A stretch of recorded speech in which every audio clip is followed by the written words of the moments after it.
దాని ఆశలు గతించిపోతాయి. అయితే దేవుడు చెప్పాడు, ఏమని చెప్పాడు? మత్తయి సువార్త 24వ అధ్యాయంలో 35వ వచనంలో, భూమి ఆకాశము గతించిపోవును, నా మాటలు గతించవు. దేవుని బిడ్డలారా, మీరు గమనించారో లేదు, గత వారంలో ఒక భూకంపం వచ్చింది మయన్మార్ దేశం, మన దేశం పక్క దేశంలోనే. ఎన్నో గొప్ప గొప్ప కట్టడాలు కట్టుకున్నారు, అందమైనటువంటి బిల్డింగ్స్ ఏర్పాటు చేసుకున్నారు. ఆ పక్కన ఉన్నటువంటి ప్రాంతాలు, పక్కన ఉన్నటువంటి దేశాలు సుందరంగా తీర్చిదిద్దుకున్నారు. దేవుడు ఏమన్నాడు? ఇట్లా అన్నాడు దేవుడు, ఏమైపోయింది? తారుమారైపోయింది బ్రతుకు. దేవుని పిల్లారా, బైబిల్ గ్రంథంలో ఆదికాండము 11వ అధ్యాయంలో కూడా నిమ్రోదు అని ఒకడు ఉంటాడు. నిమ్రోదు అని ఒకడు ఉంటాడు. వాడు జనాలందరినీ సమకూర్చుకొని లోకంలో గొప్ప గొల్లుని పేరు పొందుతాడు. పరాక్రమం కలిగినటువంటి వ్యక్తి అని దేవుని వాక్యం తెలియజేస్తూ ఉంది.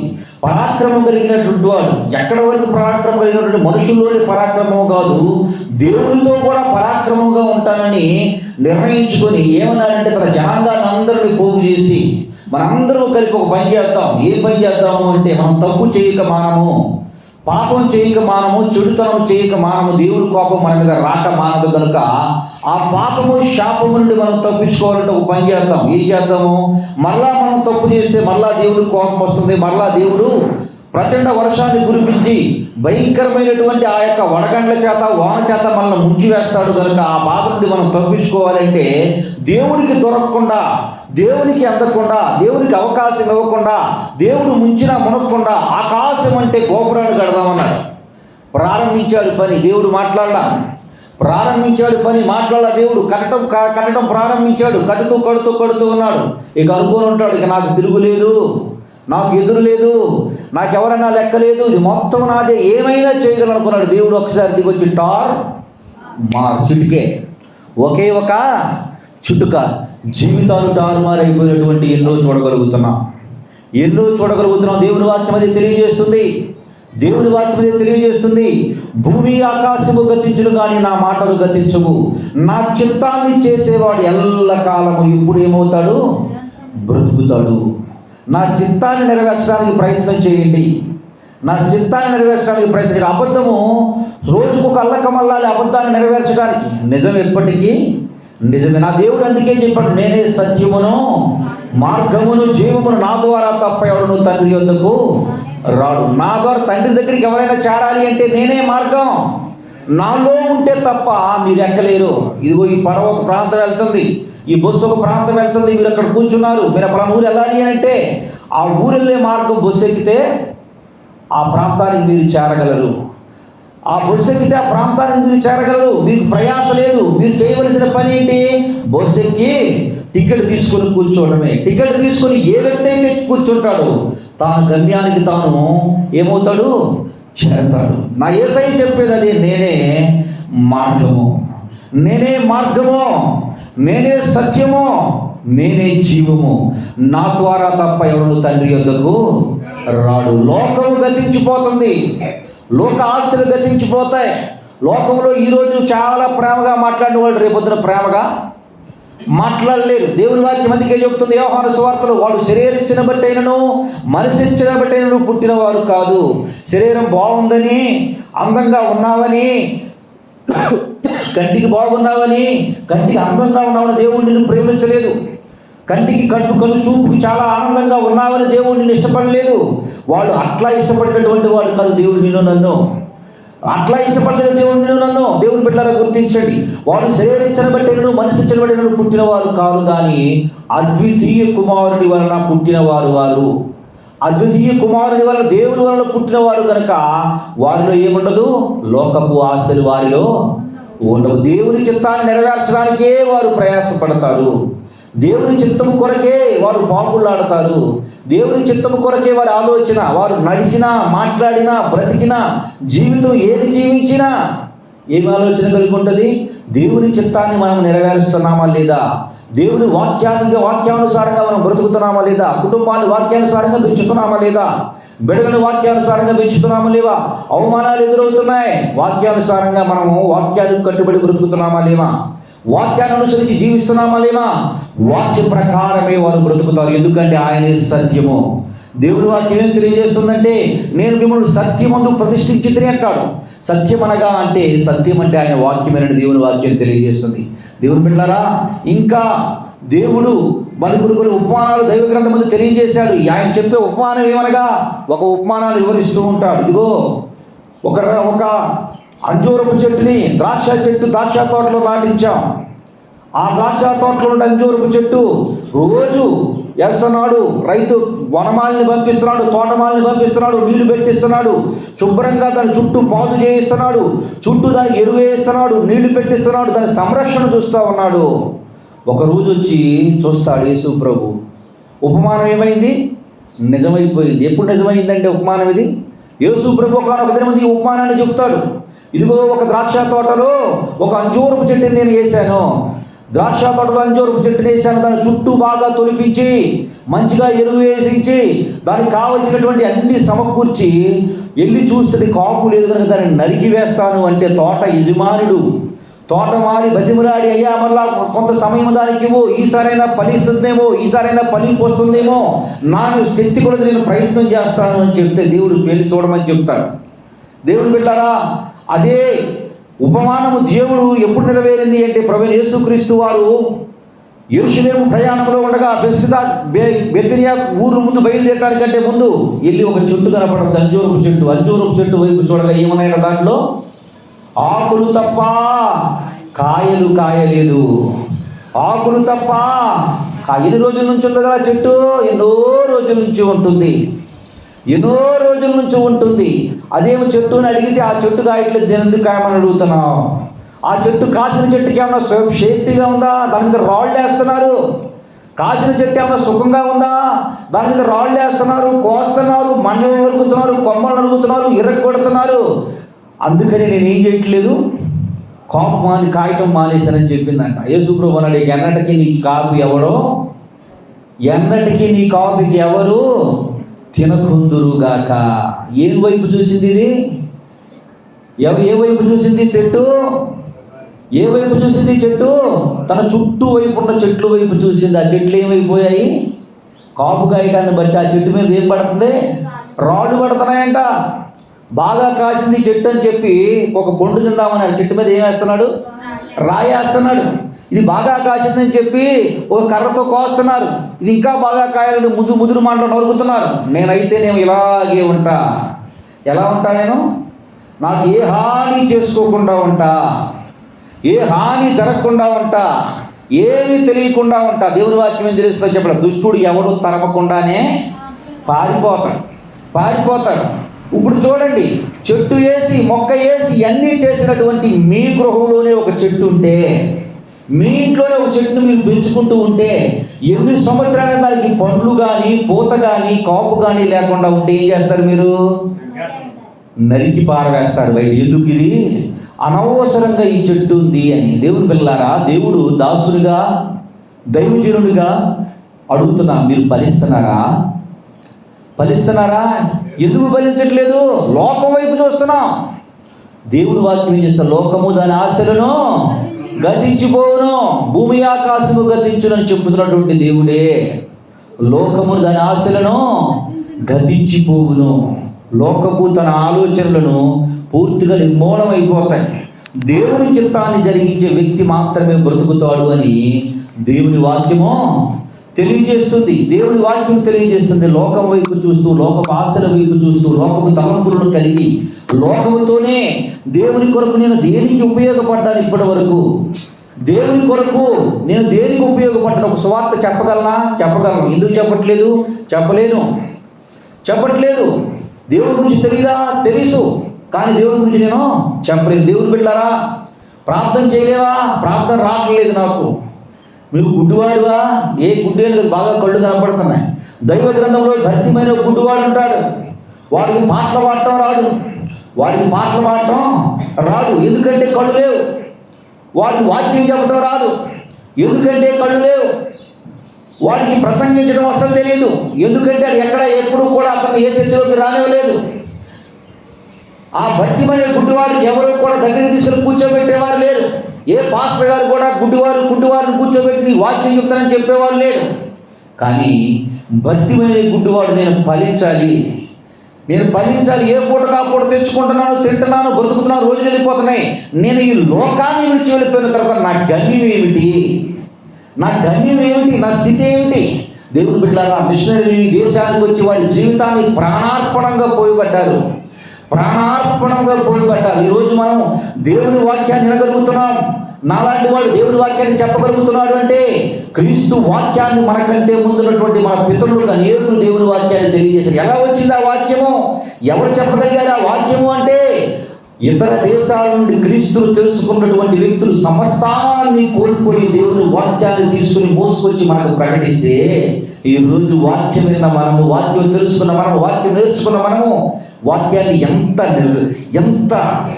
దీనిగా వదిలేస్తున్నాము అంటే, ఎంత అసలు నిశ్చంతగా దేవుని వాక్యాన్ని వదిలేస్తున్నాము అంటే, దేవుడు అంటాడు, దేనికి వదిలేస్తున్నావు? దేవుని వాక్యాన్ని గురించి ప్రకటించాలంటే ఖర్చు అవుతుంది, సమయం వేస్ట్ అయిపోతే, టైం వేస్ట్ అయిపోతే, పని వేస్ట్ అయిపోతే, నేను ప్రకటించలేను, నేను ఇచ్చేయలేను. ఒకవేళ అన్ని సక్రమంగా దేవుడు ఇచ్చిన నీకేం ఏముండట్లేదు, టైం ఉండట్లేదు. వచ్చే సంవత్సరం ఉపవాస ప్రార్థనలకి మేము రాగలమో రాలేమో కూడా గ్యారెంటీ లేదు. ఎందుకంటే పరిస్థితులు అనుకూలంగా లేవు, సామరస్యంగా లేవు, ఇబ్బందికరమైనటువంటి పరిస్థితులు ఎదురవుతూ ఉన్నాయి. గుర్తించండి, వాక్యము ఏమో దగ్గర దేవుడు తెలుసుకోకపోతే అందరిలో కలిసిపోతాం. ఏమో మాకేం వద్దనంటే అగ్ని ఆరదు పురుగు చావదు, అగ్ని ఆరదు పురుగు చావదు అంటే చెబుతున్నాను. ఆ భయంకరమైనటువంటి శ్రమను తప్పించుకోవటం కొరకే ఈ ప్రయాసం. మొన్న ఒక డాక్టర్ గారి దగ్గరికి వెళ్తే ట్రీట్మెంట్ నిమిత్తం ఒక ఇంజెక్షన్ చేశాడు. సుమారు ఒక 45 నిమిషాలు ప్రాణం పోద్దేమో అనిపించింది. చెమటలు పట్టేసి అంత టెన్షన్, అంత నొప్పి, అంత పెయిన్. అది కనబడని పెయిన్కి అంత బాధపడతా ఉంటే అగ్ని ఆరదు పురుగు చావదు కదా. యేసు ప్రభు చెప్పాడు కదా, తిడతారు, కొడతారు, హింసిస్తారు, బాధ పెడతారని. నీ భక్తి ఏది? ఎంతవరకు నీ భక్తి జీవితాన్ని నువ్వు కూడబెట్టుకోగలిగావు? ఎంతవరకు నువ్వు సుస్థిరమైనటువంటి భక్తిలో ఉన్నావు? నీ భక్తిని ఏ విధంగా నిలబెట్టుకోగలిగావు? ఒకసారి నిన్ను ఆలోచించుకో. ఎంతవరకు లోకం వైపు చూస్తావు? ఎంతవరకు లోకం తలంపులతో కలుగుతావు? ఎంతవరకు లోకం మీదే నీ మనసు అంతా? ఎంతవరకు లోకం మీదే నీ ఆశ అంతా? ఎంతకాలం బతుకుతావు? ఇప్పుడు 40 దాటిన తర్వాత మనకి షుగర్లు వచ్చేస్తున్నాయంట. 40 దాటంగానే షుగర్లు వచ్చేస్తున్నాయంట. ఏ అనారోగ్యము, ఏ అలవాట్లు లేనివాడికి వచ్చేస్తున్నాయంట. అవి వస్తే ఏం చేయాలన్నాం? తూకం వేసుకొని తినాలి. అది కరెక్ట్గా లెవెల్లో లేకపోతే, లిమిట్ మెయింటెనెన్స్ చేయకపోతే, పొరపాటున ఎక్కువైపోతే కళ్ళన్నా పోతాయి, కిండిలన్నా పోతున్నాయి, గుండెన్నా బిగిపోతాయి. కానీ బతికప్పుడు ఏం చేయాలి? ఉపవాస ప్రార్థన చేయగలవా? ఉపవాసంలో ఉండగలవా? ఉపవాసం చేసే శక్తి ఉందా? తాటి చెట్టు ఎక్కాలి అంటే స్ట్రైట్గా ఎక్కలేవు. లించి వేసుకొని ఒక వంపుగా ఎక్కితే తేలిగ్గా ఎక్కేయగలం. ఎప్పుడైనా ఇంటికి మెట్లు ఎట్లా కడతారమ్మా? మెట్లు ఎలా కడతారు ఇంటికి? ఎప్పుడుగా ఎట్లా కడతారు? మీరు స్ట్రైట్గా మెట్లు ఉంటాయా? ఇంటికన్నా ఎలా ఉంటాయి మెట్లు? యాటవాలుగా ఉంటాయి. యాటవాలుగా ఉన్నప్పుడు నీ బరువు తెలియదు. ఓకే నేను చేయలేనండి, ఒకేసారి నేను భక్తి చేస్తానంటే చేయగలవా? చేసే అవకాశం ఉందా? చేయగలరా? అసలు నీ భక్తి నీకు ధైర్యం పుట్టిస్తుందా? ఇప్పుడు నీ భక్తి నీకు నమ్మకం పుట్టిస్తుందా? నీకు శ్రమ వచ్చినప్పుడు ఒక దగ్గరికి వెళితే నేను ఏడిస్తే నా బాధ తుడిచేవారు ధైర్యం నీకు వస్తుందా? రావట్లేదు. ఎందుకని? భక్తి లోకం మీదే ఆశ. లోకం మీద ఆశపడి లోకమును ఏం సంపాదించుకోగలిగావు? లోకాన్ని నీవు. లోకము దాని ఆశ ఎప్పటికప్పుడు ఏమైపోతుంది? గతించిపోతుంది. లోకము దాని ఆశలు గతించిపోతున్నాయి. లోకములో ఏది స్థిరము కాదు. లోకము ఏది స్థిరముగా ఉండదు. నా యేసయ్య అదే చెప్తున్నాడు, భూమి ఆకాశము గతించిపోతాయి, నా మాటలు మాత్రమే నిలబడతాయి.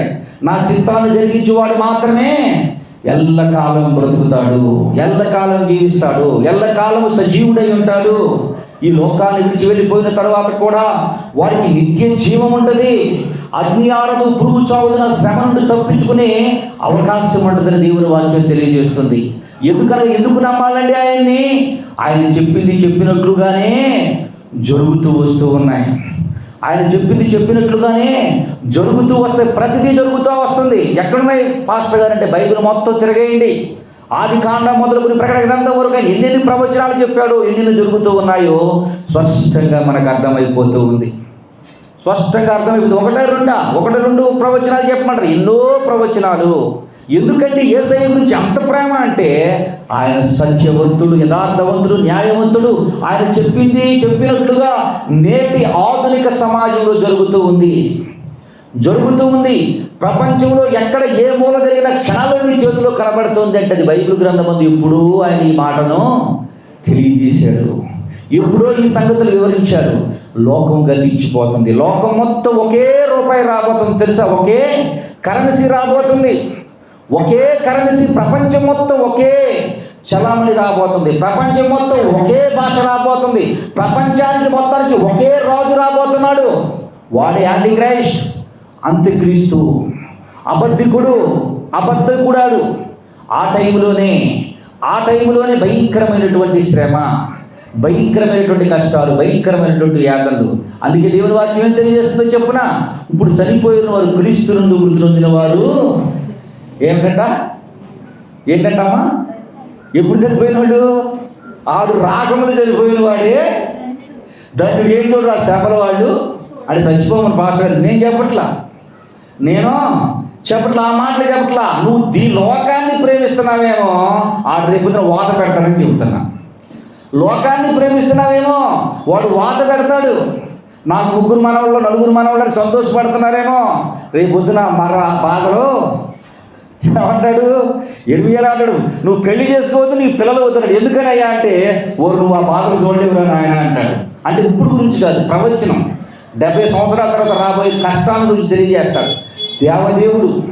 దేవదేవుడు ధైర్యంగా ముందు రాబో ఆ మహాశ్రమను దీనిలో రాసి ఇచ్చి ఉన్నాడు. దేవుని బిడ్డలారా, లోకాన్ని ప్రేమించేవాడు ఏమైపోతాడంట? గతించిపోతాడు. లోకాన్ని ప్రేమించేవాడు గతించిపోతాడు. లోకంలో పేరు ప్రఖ్యాత పోకుళ్ళని వారు గతించిపోతారు. నాకు తెలిసినటువంటి మా ఊళ్ళో కొన్నారు 4-5 2 పాలేరు 3 పాలేరు ఎప్పుడు మనుషులు వెళ్తా తిరుగుతూ ఉండేవాడు. ఆయన కాలు మీద కాలు వేసుకుని అనేవాడు, ఎప్పటికైనా ఈ ఇల్లు ఇలాగే ఉంటుంది అన్నాడు. ఈరోజు ఆ ఇంట్లో ఒకళ్ళ తప్ప ఎవరు ఉండట్లా. ఏమైపోయింది ఆ పేరు ప్రఖ్యాతలు? 8 సంవత్సరాలు పట్టింది. 25 సంవత్సరాల్లో ఏమైపోయింది? మొత్తం శూన్యమైపోయింది. గతించిపోయింది. దేవుడు అందుకే అంటున్నాడు. చూడండి ఒకసారి యెషయా గ్రంథం 40వ అధ్యాయము 6 వచ్చినాడు. గతించిపోయే వ్యక్తుల గురించి చెప్తాను. ఏమేమి గతించిపోతాయో చెప్తాను, ఏమేమి నిలబడతాయో కూడా మీకు చెప్తాను. చూడండి ఒకసారి యెషయా గ్రంథం 46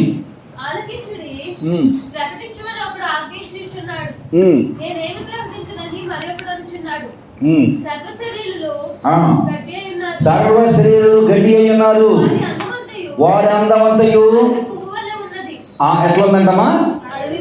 అడవి పువ్వు వలె ఉన్నది. యెహోవా తన శ్వాసము దాని మీద ఓదగా గడ్డి ఎండును, దాని పువ్వు వాడును. నిశ్చయముగా జనులు గడ్డి వంటి వారే. గడ్డి ఎండి పువ్వును, దాని పువ్వు వాడిపోవును, రాలిపోవును. అమ్మా, మన దేవుని వాక్యము నిత్యము నిలిచెను. దేవునికి స్తోత్రం. లోకం ఏమైపోతుంది? గతించిపోతుంది. పిల్లలకైనా పెద్దలకైనా నేర్పాల్సింది ఏంటి? మొట్టమొదట భక్తి నేర్పకపోతే, భక్తి నేర్చుకోకపోతే, పిల్లల విషయమనే కాదు, అందరూ మీరు పసిపిల్లలైనారని దేవుని వాక్యం చెబుతుంది.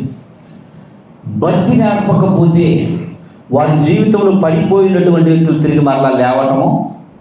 నీకు దారి తెలిస్తేనే కదా. నువ్వు దారి తప్పిపోయినా నా దారి తెలుసు. దారే తెలియకుండా ఉంటే, ఇప్పుడు మనం ఏదో ఒక సమయంలో ఏదో ఒక టైంలో దేవునికి అవిధేయులై బ్రతికిన వారమే. దెబ్బ తలగ్గానే ఏం గుర్తొస్తుంది? తప్పిపోయిన కుమారుడికి ఏం గుర్తొచ్చింది?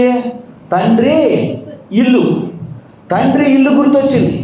నా తండ్రి ఇంట నాలాగా పనిచేసేవారు అనేకులు బ్రతుకుతున్నారు కదా, నేను కూడా నా తండ్రికి విధేయుడైన బ్రతికాను. తండ్రి, ఇక నేను నీ కొడుకును అనిపించుకునే యోగ్యత మొత్తం నేను పోగొట్టుకున్నాను. ఆ పనుల్లో ఒక పనుడుగా పెట్టుకుని నాకు భోజనం పెట్టమన్నాడు. ఎందుకని? ఇల్లు అనేది ఒకటే. అసలు నీ దేవుడు అనేది ఎవరు నీకు తెలిస్తే కదా. నీ దేవుడు అనేది ఎవరు నీ పిల్లలకు తెలియపరిస్తే కదా, నీ దేవుడు అంటే నువ్వు తెలియజేస్తే కదా దెబ్బ తగిలిన తర్వాత ఇల్లు గుర్తు రావడానికి. అసలు దేవుడే గుర్తు రాకపోతే ఇల్లు ఎట్ట గుర్తు వస్తుంది చెప్పండి? అప్పటి వరకు ఏం తిన్న తర్వాత గుర్తొచ్చింది వాడికి? పందిరితో పాటు పొట్టు తిన్న తర్వాత గుర్తొచ్చింది. దేవుడే గుర్తు రానప్పుడు, దేవుడే గుర్తు లేనప్పుడు, దేవుడే తెలియనప్పుడు ఎట్లా గుర్తొస్తుంది ఇల్లు? ఇల్లే లేదు, ఇల్లే లేదు. ఇవాళ పరిస్థితి ఎట్లా వచ్చిందంటే మెట్రోపాలిటన్ సిటీస్ అంటారు, పెద్ద పెద్ద నగరాలు. ఆ నగరాల్లో నేను ఇల్లు కొనుక్కున్నాను ఇల్లు కొనుక్కున్నాడు. ఇల్లు కాదు, ఇల్లు స్థలం కొనుక్కున్నాను. ఇల్లు స్థలం కొనుక్కుంటే ఏమవుతుంది? అలాగే ఇల్లు అయిపోతుంది. ఇదిగో ఇది ప్లాన్ అని ఇచ్చాడు ఒక వ్యక్తి. ఇప్పుడు ఇల్లు కట్టామంటే లేదు బ్రదర్, ఇల్లు స్థలం కొనాను అన్నాడు. ఆ ప్లాన్లో ఏముంది? 3 బెడ్రూమ్ ఉంది, కిచెన్ ఉంది, హాల్ ఉంది, ఇవన్నీ ఉన్నాయి. మరి ఇంట్లో ఇల్లు ఎక్కడ ఉందంటే ఇల్లు లేదు కానీ బ్రదర్ ఇల్లు స్థలం మాత్రం ఉందంట. దేవుడు మాత్రం మాకు తెలియదు కానీ మాకు దేవుడు ఉన్నాడు. ఏ దేవుడు? కొంతమంది మేము క్రిస్టియన్స్ అంటారు. క్రిస్టియన్సా? యేసు ప్రభు శిష్యులు ఎంతమంది? ఏమో నాకు తెలియదు బ్రదర్, అప్పుడప్పుడు చర్చికి వెళ్తారు. కానీ ఎవరు మేము? క్రిస్టియన్స్. ఇదే క్రిస్టియన్టీ. దేవుని గురించి తెలియక, దేవుని వాక్యం గురించి తెలియక, దేవుడు అంటే ఎవరో తెలియక, కానీ వాళ్ళు కూడా ఏం చేస్తారు? దేవుని పేరు చెప్పుకొని బతికేస్తున్నారు. ఇంకోసారి చెప్పాను, గుర్తుందా? ఓ రాజుగారి ఇంట్లో పెళ్లి జరుగుతుంటే రాజుగారు ఆజ్ఞ ఇచ్చారంటే ఈ రోజు ఈ ఊళ్ళో ఎన్నైతే పాలు పోస్తారో అందరూ తీసుకొచ్చి ఎక్కడ పోయింది? పాలు తీసుకొచ్చి ఈ రాజ్యంలో ఉన్న పాలు మొత్తం ఇక్కడ పోసారని చెప్పాడు. ఎవరి కాడికి ఏమనిపించి ఆలోచన వచ్చిందంట? అన్ని పాలు పోతే నీళ్ళు కలవా అనుకున్నారంట. ఎవరి కాడే ఎవడు చెముడు ఆడి తీసుకెళ్ళి ఏం చేస్తున్నారు? రాజుగారు పాలు పోసుకుందాం దుంగితే ఏమున్నారా, ఇది ఎవడో నీళ్ళు పాల బకెట్ తీసి నీళ్ళ బకెట్ పెట్టారా అని అంట. కాదు రాజుగారు, మేము పాలు పోసి వచ్చామని చెప్పారంట. పాపం అందరిలో మంచి వ్యక్తి ఒక వ్యక్తి మాత్రం ఒక చెంబుడు పాలు తీసుకొచ్చారంట. ఎవరి వాళ్ళు ఏం పోతున్నారు? తీసుకొచ్చి నీళ్ళు పోతున్నారు. ఇప్పుడు రాజుగారికి పెద్ద పరీక్ష వచ్చింది. ఏంటి ఆ పరీక్ష అంటే, ఆ నీళ్ళు పోసిన సంగతి పక్కన ఈ పాలు పోసిన ఎవడో కనిపెట్టాలి ముందు అనుకున్నారంట.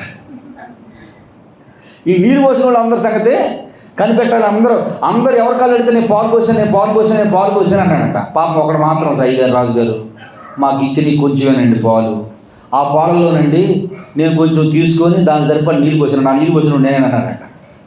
వీళ్ళందరూ ఏం చెప్తున్నారు? పాపం ఈడేం చెబుతున్నాడు? అది ఇప్పుడు ఏం చేశాడు? ఇప్పుడు అసలు నీళ్ళు పోసిన ఒరిజినల్ పాలు పోసినోడు ఏం చెప్పాడు? ఇప్పుడు నీళ్ళు పోసానని ఒప్పుకున్నాడు. నీళ్ళు పోసిన వాళ్ళు అందరూ పాలు పోసానని ఒప్పుకుంటారు. పాలు పోసామన్నారు. భక్తి కూడా క్రైస్తవ భక్తి అలాగే ఉంది. గుంపులోకి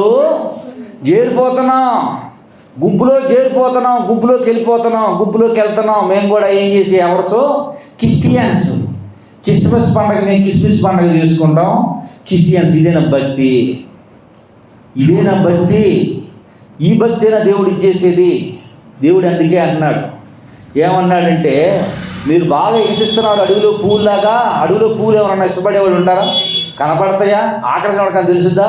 దేవుడు కోపం ఒక గాలి దూరంగా ఏమైపోయాయంట? పూలు మొత్తం రాలిపోయినాయి అంట. రాలిపోయే భక్తి, రాలిపోయే విశ్వాసము, రాలిపోయే విధేయత, రాలిపోయే తత్వము. దేవుని కొరకు సాక్షిగా నిలబడవలసి వచ్చినప్పుడు ఏమైపోతారంట? ఏమవుతారంటమ్మా? ఏం చేస్తారు? ఒకరినొకరు ఒకరు చూసుకుంటారు. ఒకరినొకరు నువ్వు చెప్తే నేను చెప్తాను, నువ్వేం చెప్తావు నేను చెప్తాను. కానీ భక్తి అనేది ఎప్పుడు ఎవరికి ఏం చెప్తారని ఎదురు చూడదు. మన వారం ఏమున్నాము? కొంచెం మంచం కింద ఉండదు భక్తి. అది వెలుగటానికి వెలుగులో నడిపించడానికి వెలుగుతూనే ఉంటుంది. మీరు వెలుగుతారని చూస్తారు. మిమ్మల్ని చూస్తే అప్పుడు నేను ముట్టించుకుంటాను. ఈ ప్రతిఫలం మొత్తం ఎవరికి వెళ్తే?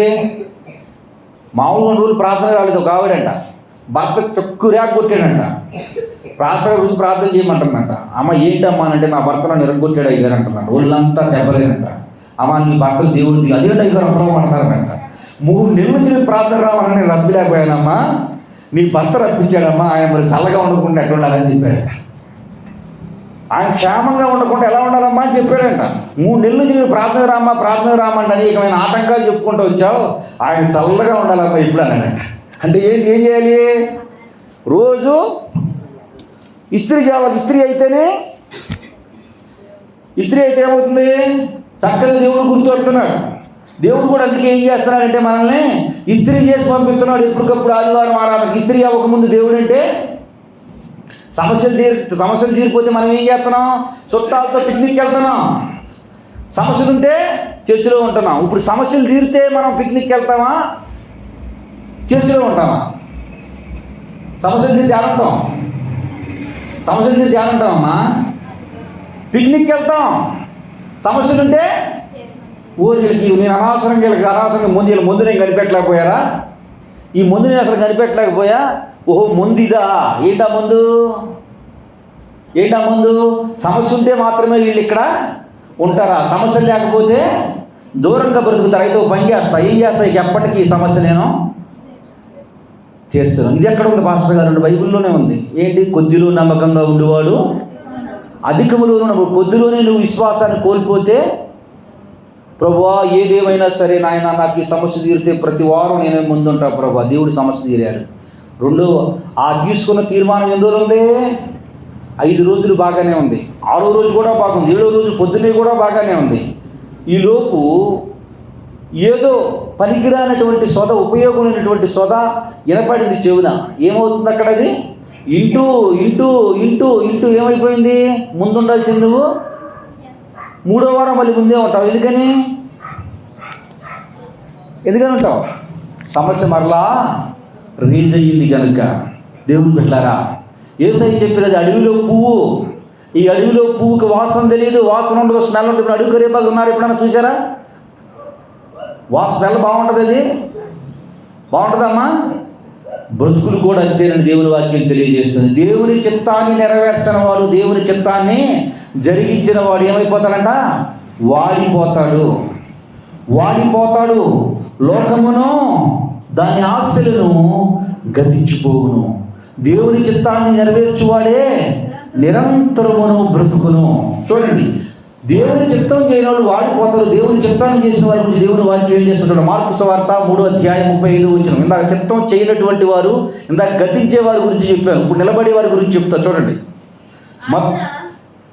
ఆయన నా తల్లియు నా సహోదరులు ఎవరనగా తన చుట్టూ కూర్చున్న వారిని కలయ చూసి, ఇదిగో నా తల్లియు నా సహోదరులను దేవుని చిత్తము చొప్పున జరిగించువారే నా సహోదరుడును సహోదరియు తల్లియు అని చెప్పి. ఎవరు చెబుతున్నారు ఈ మాట?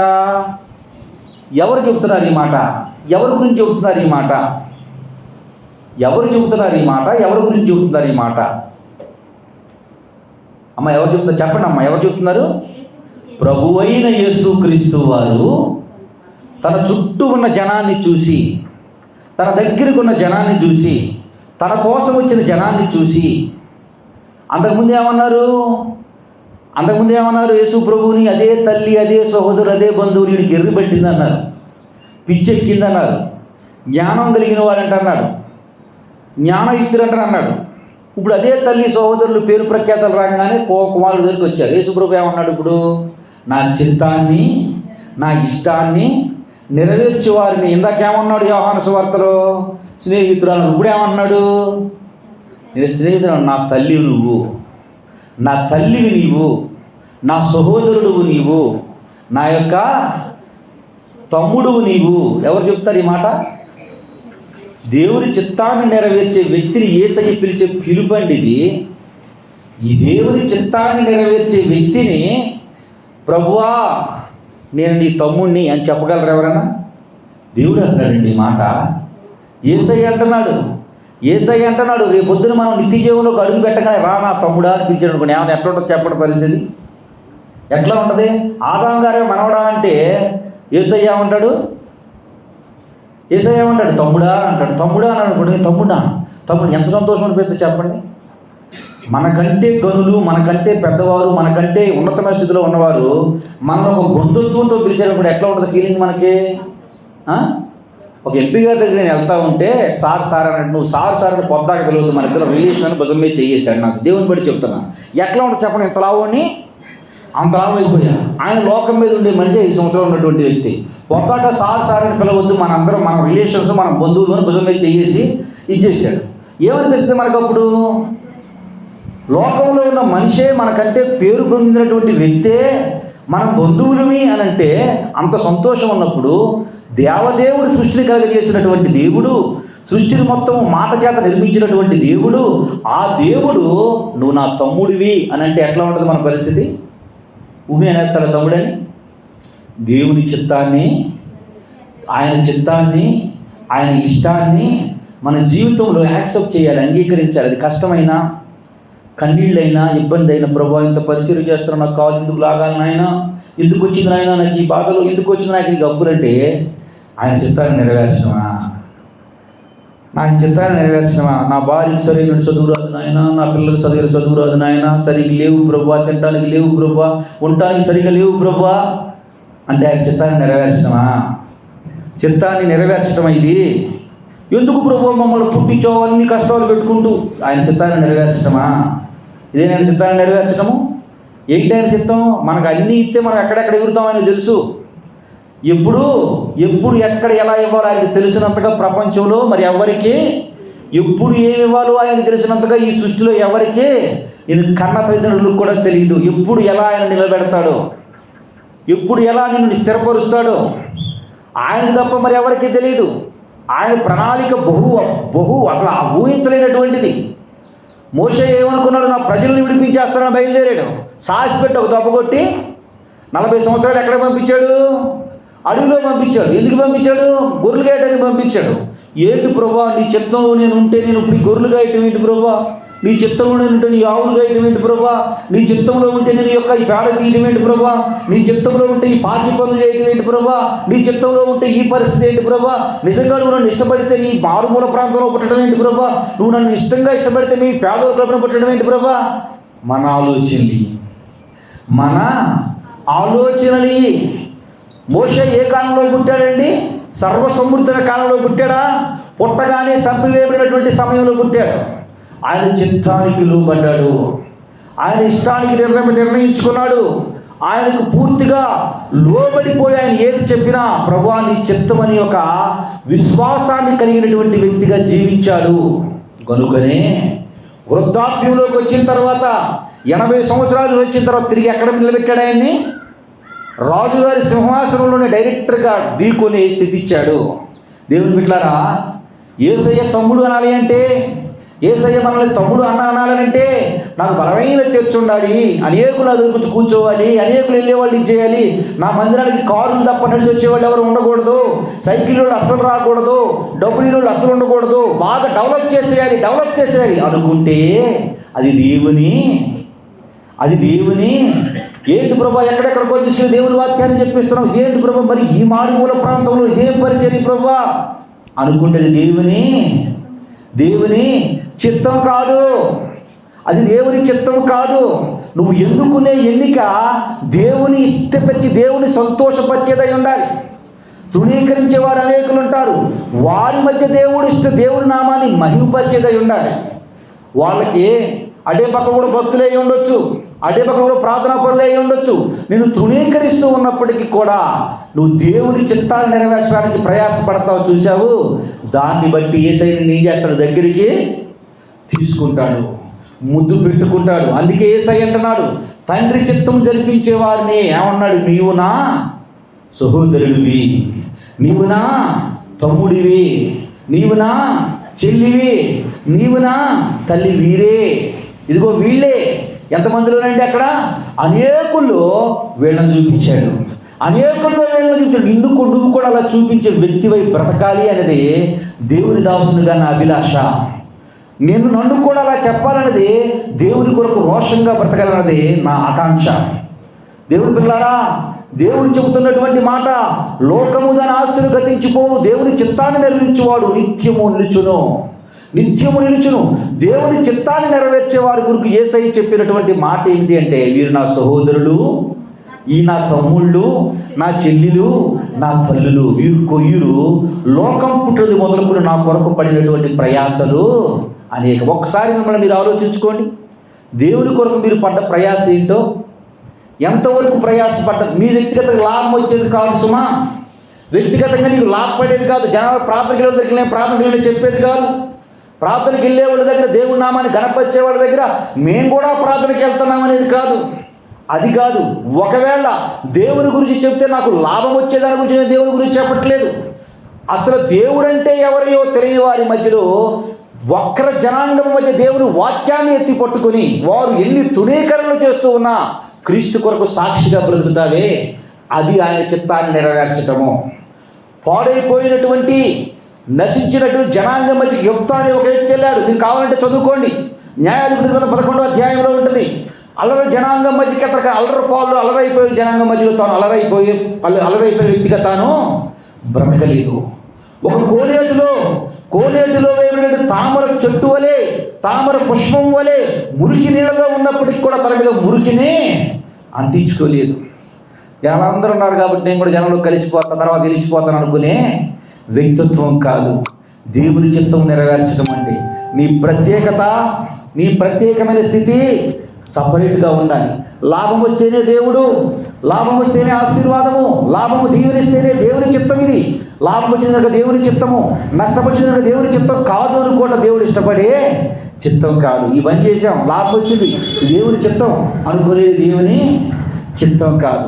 అంటాడు ఏదైనా దేవుని నామానికే మహిమ కలుగును గాక. అందుకే యేసయ్య అన్నాడు, తండ్రి చిత్తాన్ని జరిగించిన వీరే నా సహోదరులు, నా అన్నదమ్ములు. వీరే వీరే వీరే అంటున్నాడు దేవుని బిడ్డలారా. వీరే నా సహోదరుడు, వీరే నా అన్నదమ్ములు అంటున్నాడు. తర్వాత చూసుకుందాం, యోహాను సువార్త 4వ అధ్యాయం 40వ వచనంలో వాళ్ళ కడుపులో నుంచి ఊరతాయంట. చూడండి 4:44, 4:14. యోహాను సువార్త 4:14. నేనిచ్చు నీళ్లు త్రాగువాడెవడును దప్పిక కొనడు, నేను వారికిచ్చు నీళ్లు నిత్య జీవమునకై వానిలో ఊరేటి నూటి బొగ్గగా ఉన్న దేవునికి స్తోత్రం. యేసయ్య నీళ్లు తాగితే, యేసయ్య ఇచ్చినటువంటి నీళ్లు తాగితే ఏమొస్తుంది? కడుపులో నుంచి నదులతో పని లేదు. జీవజల నదులు వరత ఎన్ని కష్టాలు వచ్చినా, ఎంత బాధ వచ్చినా, ఎంత ఇబ్బందులు వచ్చినా, ఎన్ని శ్రమలు వచ్చినా ఏమైపోరంట? బెనకరు, కొంగరు, భయపడిపోరు, తూలిపోరు, వణికిపోరు. దేన్ని బట్టి ధైర్యంగా ఉంటారు? దేవుణ్ణి బట్టి ధైర్యంగా ఉంటారు. ఎందుకని? ఆయన చిత్తాన్ని నెరవేరుస్తున్నామని ఒక సంతృప్తి. ఎంత నష్టం కలిగినా ఆయన చిత్తాన్ని నేను నెరవేరుస్తున్నాను, ఆయన ఇష్టాన్ని నేను నెరవేరుస్తున్నాను సంతృప్తి కలిగినటువంటి వ్యక్తులుగా బ్రతుకుతారు. దేవుని పిల్లారా, మరి కార్యక్రమం అయిపోతుంది, వేరే కార్యక్రమం ఉంది కనుక నేను ముగించేస్తాను. 3వ రిఫరెన్స్ కూడా చెప్పిన ప్రసంగాన్ని నేను ముగిస్తాను. యోహాను సువార్త 10వ అధ్యాయము 28వ వచనం నుంచి 30వ వచనం వరకు చదువుకొని మన ప్రసంగాన్ని ముగించుకుందాం. దేవుని చిత్తాన్ని జరిగించేవాడు నిరంతరమును నిలుచును. దేవుని చిత్తమును లోకము దాని ఆశలు గతించిపోవును, భూమి ఆకాశము గతించును కానీ నా మాటలు గతించవని యేసయ్య చెబుతున్నాడు. లోకాన్ని ప్రేమించే వ్యక్తి, లోకములో పడే వ్యక్తి, లోకంలోనే బ్రతికే వ్యక్తి గతించిపోతాడు. కానీ దేవుని చిత్తాన్ని నెరవేర్చేవాడు, దేవుని చిత్తాన్ని జరిగించేవాడు ఎన్నటికీ నశించడు. యోహాను 10:28 నుంచి 30 వచనం వరకు. నేను వాటికి నిత్య జీవమునిచ్చుచున్నాను కనుక వారెన్నటికీ నశింపవు. ఎవడును వాటిని నా చేతిలో నుండి అపహరింపడు. వాటిని నాకిచ్చిన నా తండ్రి అందరికంటే గొప్పవాడు కనుక నా తండ్రి చేతిలో నుండి ఎవడును వాటిని అపహరింపడు. దేవునికి స్తోత్రం. ఏమంటాడండి? నాకు ఏం చేస్తాయంట? అవి నా చేతిలో ఉన్నాయి. ఏ చేతిలో? దేవుని చిత్తానంగా నడిపించే ఏ వ్యక్తి అయినా, దేవుని చిత్తానుసారంగా బ్రతికే ఏ వ్యక్తి అయినా మొట్టమొదటిగా మీరు నా తల్లి, నా సహోదరులు, నా అన్నదమ్ములు అన్నాడు దేవుడు. దేవుని చిత్త ప్రకారం నడిచే వ్యక్తుల్ని వారికంట దేవుడు జీవజల నదులిస్తాడంట. జీవజల నదులిస్తాడు. ఒక కడుపులో నుంచి ఊరతాయంట ఈ నదులు. మూడోదిగా ఏమన్నాడంటే అవి నా మంద, అవి నా సొత్తు. అవి అంటే దేవుని చిత్తానుసారంగా దేవుని చిత్తాన్ని నెరవేర్చే వ్యక్తి పూర్తి ఎవరి అండర్లో ఉంటాడు? ఎవరి చేతిలో ఉంటాడు? ఎవరి కంట్రోల్లో ఉంటాడు? చూడండి, టీవీ ఆడ పెడతాం. ఒక టీవీకి మనకి ఒక 5-10 మీటర్ల దూరం ఉంటుంది. చేతిలో రిమోట్ ఉంటుంది. రిమోట్ ఏం చేస్తుంది? ఇష్టం వచ్చిన ఛానల్లో మార్చేస్తుంది. ఛానల్ ఎక్కడ ఉంది ఇప్పుడు? యేసయ్య చేతిలో ఉంది. యేసయ్య చేతిలో ఉంది. యేసయ్య ఏం చేస్తాడు? ఏ రిమోట్ కావాలంటే ఎప్పుడు ఏ విధంగా మార్చాలంటే ఆ విధంగా. ఎందుకని? మనుషులు ఇక్కడున్న పూర్తి ఎవరి అండర్లో ఉన్నాం? మనము దేవుని కంట్రోల్లో ఉన్నాం. దేవుని కంట్రోల్లో ఉండాలంటే ఏం చేయాలి? మొట్టమొదటిగా దేవుని చిత్తాన్ని నెరవేర్చాలి. ఒక్కసారి ఆలోచించుకోండి, మీరు ఎవరి కంట్రోల్లో ఉన్నారు? నేను ఎవరి కంట్రోల్లో ఉన్నా? ఒక పాస్టర్ గారు ఉన్నాడు కాకినాడ, మనం మాట్లాడుకున్నాం. పూర్తిగా పాస్టర్ గారి కంట్రోల్లో ఉంటాడు. పూర్తిగా పాస్టర్ గారి కంట్రోల్లో ఉంటాడు. అంటే పాస్టర్ గారు భక్తి కలిగినటువంటి వ్యక్తి. భక్తి కలిగినటువంటి ఎందుకని భక్తి కలిగినటువంటి పాస్టర్ గారి ద్వారా లక్ష్యంలోకి వచ్చాడు. పాస్టర్ గారు ఏం చెప్తే అది, నువ్వు ఈ వాటర్ తాగొద్దు అన్నాడంట. నేను ఈ వాటర్ తాగను. మాకు మీటింగ్కి వెళ్ళినప్పుడు ఒక 5 స్టార్ హోటల్ అకామిడేషన్ ఇచ్చి దాంట్లో ఇది ఇచ్చారు. మీరు వాళ్ళు ఎలాంటి చేసినా ఇది ఇప్పుడే కప్పుకున్నారు, అది ఇప్పుడే కప్పుకున్నారు, అది ఇప్పుడే కప్పుకున్నారు. ఈలోపు పాస్టర్ అన్నా నాగమోహన్ ఎందుకన్నా ఈ పిచ్చోడిని అదే తీసుకొచ్చి నా ప్రాణం తీస్తున్నావు అని అంటే చెప్తున్నా. ఈయన ఎవరి కంట్రోల్లో ఉన్నాడు? ఎందుకన్నా అర్థం చేస్తున్నావు? రోజు అడిగాను నేను, కాదు తమ్ముడు, నేను బయటికి వెళ్ళే ఊరి నుంచి వచ్చే వరకు కూడా నాకు ప్రార్థన చేస్తుంది పాస్టర్ గారు, ఇంకో ఈ పని చేస్తాను. చూడండి, నిజంగా అది గొప్ప, నాకు సంతోషం అనిపించింది. కాకపోతే మాట్లాడుతూ చూడటానికి కొంచెం ఎరుతనంగా అనిపించినా కానీ ఆయన చెప్పిన మాట్లాడుతూ మాత్రం నాకు బాగా కన్విన్స్ అయ్యాను. ఎందుకు కన్విన్స్ అయ్యానంటే, ఏదైనా తినాలన్నా తాగాలన్నా ఎక్కడికైనా వెళ్ళాలి అన్నా ఆవిడ ఫోన్ చేస్తాను, ప్రార్థన చేస్తుంది, ప్రార్థన చేసి వెళ్ళమంటే వెళ్తా, మానేయమంటే మానేస్తా అని చెప్పి నాకు సంతృప్తి అనిపించింది. అంటే చూడండి, ఇక్కడ ఇప్పుడు ఎవరి కంట్రోల్లో ఉన్నట్టు? ఈయన పాస్టర్ గారి కంట్రోల్లో, దేవుని కంట్రోల్లో ఉన్నట్టు, దేవుని కంట్రోల్లో ఉన్నట్లు. ఎట్లా ఎందుకు నేను అన్నాను, అసలు ఎప్పటి నుంచి ఇలా జరిగిందంటే 1-2 సార్లు అట్లాగే వెళ్ళానంట. మోకాళ్ళు బయలు బాగా డెప్పులు చూపించాడు నాకు. అంటే వద్దు అని చెప్పిందంట ఫంక్షన్కి, లేదు ఎలా వచ్చిందన్నప్పుడు వెళ్ళానంట. సంబంధం లేనటువంటి సైకిల్ గుర్తి మోకాళ్ళ నుంచి అడ్డే పక్క నుంచి ఇడే పక్క వెళ్ళిపోయిందంట. అంటే పరిస్థితులు అట్లా ఉంటాయి. అంటే ఎవరి కంట్రోల్లో ఉన్నట్టు? ఈయన పేరు పాస్టర్ గారి పేరు చెప్పినా కంట్రోల్ మాత్రం ఎవరి కంట్రోల్లో ఉన్నాడు? దేవుడి కంట్రోల్లో ఉన్నాడు. దేవుడు కూడా ఏం చెప్తున్నాడంటే ఇక్కడ, ఆ గొర్రెలన్నీ నా కంట్రోల్లో ఉన్నాయి, నా హ్యాండోవర్లో ఉన్నాయి. దాన్ని ఏం చేస్తాను? నేను బయటికి వదిలిపెడతా, తిరిగి మళ్ళా లోపలికి తీసుకొస్తా. వాటి మీద దుష్టుడికి ఏ విధమైనటువంటి అధికారం కానీ అవకాశం కానీ నేనేమో. ఎందుకంటే తెలుసా, ఈ గొర్రెలు నా దొడ్డిలో పుట్టాయి, ఈ గొర్రెలు నా దొడ్డి గొర్రెలువి. దేవుడు చూడండి ఎంత గొప్ప మాట అంటున్నాడు. ఆయన చిత్తం నెరవేర్చేవాడిని ఏమో అన్న అంటున్నాడు, ఆయన చిత్తం నెరవేర్చేవాడిని ఏమో తమ్ముడు అంటున్నాడు, ఆయన చిత్తం నెరవేర్చేవాడిని నా తల్లులు అంటున్నాడు, ఆయన చిత్తం నెరవేర్చేవాడి కడుపులో జీవజల నదులు ఊరటానికి ఎక్కడికి వెళ్ళి నీళ్ళు తెచ్చుకునే పని లేకుండా, ఎక్కడికి వెళ్ళి చెయ్యి చాపకుండా అన్నీ వారి చేతిలో దేవుడు సమకూరుస్తానంటున్నాడు. మూడోదిగా అంటున్నారు, అవి బయట తిరుగుతున్నా టోటల్ నా కంట్రోల్. 200 కిలోమీటర్ల స్పీడ్లో వెళ్తాడు, వెళ్ళనే. నేనేం చేస్తా? అవసరమైతే ఆ బండిని రిమోట్ ఏం చేస్తా? జీరోలో తీసుకొచ్చి నిలబెట్టేస్తా. మొత్తం నా కంట్రోల్లో ఉంది, నా హ్యాండ్ ఓవర్లో ఉంటాడు. నా చిత్తాన్ని నెరవేరుస్తున్నారు కనుక వీడు స్థిరంగా ఇప్పుడు ఒక మాట చదివించిన ముగించేస్తా. చూడండి, యోహాను 2వ యోహాను 1 యోహాను 2వ అధ్యాయం 17 వచ్చిన 1 యోహాను 2వ అధ్యాయం 17 వచ్చిన, లోకమును దాని ఆశయు గతించిపోవచ్చున్నవి కానీ దేవుని చిత్తమును జరిగించువాడు నిరంతరమును నిలుచును. దేవుని చిత్తము జరిగించువాడు నిరంతరమును నిలుచును. లోకము దాని ఆశలు గతించిపోయాయి. లోకములో బ్రతికే వ్యక్తులు గతించిపోయారు.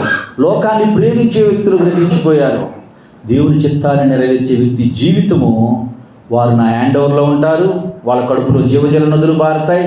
వారు నా తమ్ముళ్ళు, నా సహోదరులు, నేను ఇష్టమైనటువంటి వ్యక్తులను దేవుని వాక్యం చెబుతుంది కనుక ఆయన మాట విందాం, ఆయన చిత్తాన్ని నెరవేర్చడానికి ప్రయత్నం చేద్దాం, ఆయన చిత్తానుసారంగా బ్రతుకుదాం. కష్టతరంగా ఉన్నా, ప్రస్తుత పరిస్థితులు బాధగా ఉన్నా, ఇబ్బందులు కలిగిస్తూ ఉన్నా ఆయన చిత్తాన్ని నెరవేర్చి ఆయనకు లోబడే కృప దేవుడు మీ అందరి జీవితముల్లో, మీ బ్రతుకులో గురించి ఆయన కృపలో భద్రపరిచి నడిపించును గాక. ఆమేన్. తండ్రి, మీకు వందనాలు, స్తోత్రములు. ఎత్తబడ్డ వాక్యం బిడ్డ హృదయాలు నీరు కట్టి ఫలింపజేసి వాక్యానుసారంగా జీవించేసి నీ కృప దయచేసి నీ కాపుదలు స్థిరపరిచి నడిపించమని, ఎవరు వ్యర్థంగా తన్ని వదిలివేయక వాక్యానుసారంగా జీవించే కృప దయచేయమని యేసయ్య నామమున ప్రార్థన చేయించున్నాము తండ్రి. ఆమేన్.